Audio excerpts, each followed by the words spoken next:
fastest segment on television. We call it our Dr. Gina Rapid Fire Round, and we reserve it each evening to zip through as many trending topics, the ones you say are trending, and we only invite your favorite guests, and you can feel free to nominate those guests by tweeting us using the hashtag Dr. Gina. Joining us now, the one and only Hollywood conservative herself, Amanda Head. Amanda, good to see you.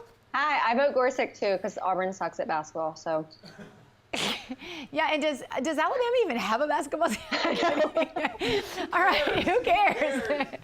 All right, controversial NFL quarterback Colin Kaepernick having no luck finding a new job for the 2017 season. An anonymous general manager from one NFL team said that 70% of teams genuinely hate him and can't stand what he did protesting the national anthem. Amanda, Kaepernick is a pretty talented, but is he too much of a liability to get another job in the NFL? What do you think? Yeah, what's that phrase, winning takes care of everything? So Kaepernick, basically with his stats, so I read that, and I don't watch pro football as much, but I read that he averaged 0.3 passing yards per play and only 7.1 points per game. Now, granted, he didn't play a ton last year, but do you guys remember when the Tiger Woods controversy came out? And ironically and very prophetically, Nike had just come out with the Tiger Woods campaign that said winning takes care of everything. So when you're that talented, when you're Tiger Woods, you bounce back and you come back on top. People will look past a lot of things and forgive a lot of things when you're that good.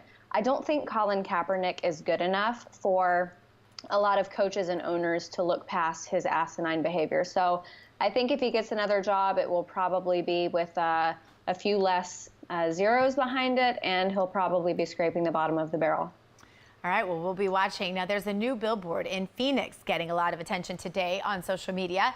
It shows Trump in the center of a mushroom cloud explosion and swastika-like symbols.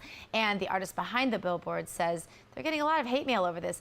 Amanda, what did this person expect? I mean, did they think that Trump supporters were going to, throw a party in their honor? I mean, this is the president of the United States.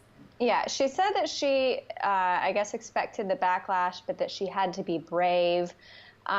You're not doing anything brave. In fact, you're doing something that's pretty cowardly. Come to LA and wear a Make America Great Again shirt, or like my log cabin Republican friends, come out as a conservative in the gay community, and that's what's brave. And I'm not buying it that she's even a credible artist, because she basically took she superimposed a picture of Donald Trump over stock photos from the Adobe free edition of these mushroom clouds.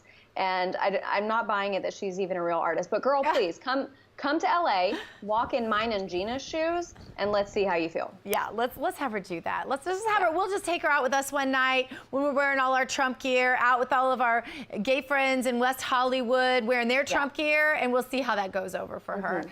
A story, she'll know the definition of brave, won't she?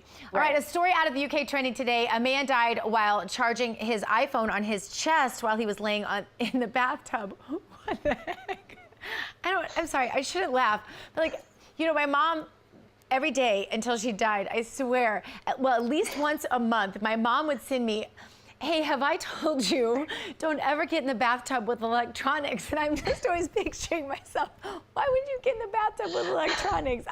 But to charge it? I mean, it's one thing to get in the bathtub with them because you can't get electrocuted from just dropping your phone, but if it's plugged in, yeah.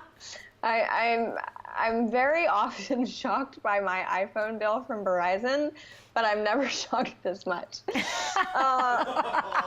So now we have this guy to thank for those obnoxious tags that are on our curling irons and our hair dryers and our mattresses and our pillows, all those obnoxious tags that say, do not use your own water, blah, blah, blah, blah. This has to be removed by the consumer. So I guess Apple is going to have to start putting those massive, license plate size signs on their cords. Great, awesome. More money being spent on superfluous, ridiculous things. But when I read this story, so I guess the wife was talking about how when she found him, she thought that he had been attacked because of the severity of the burns.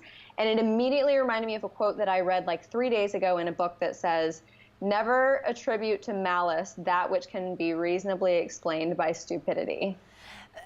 I just have so many questions. Like, didn't he know? Like, don't you want to know if he knew that you don't? Yeah. Anyway. All right. Surveys of the world's happiest countries trending today. Norway is supposedly the happiest country in the world, according to the World Happiness Reports. Last year it was Denmark, but Norway topped them this year. They talk about all this socialistic bliss, and they judge it based on that criteria, Amanda. But the criteria itself seemed pretty upsetting to me, especially if you look at what makes people truly happy and live a longer life and those kinds of things. And they don't have them in Norway and Denmark. Right. Yeah, for once, my answer is actually going to move away from the political side of things. But we have to talk about the fact that like half of Disney's fictional settings are actually patterned after towns in Denmark. So you go to Denmark and you're going to have like Cinderella as your hotel maid.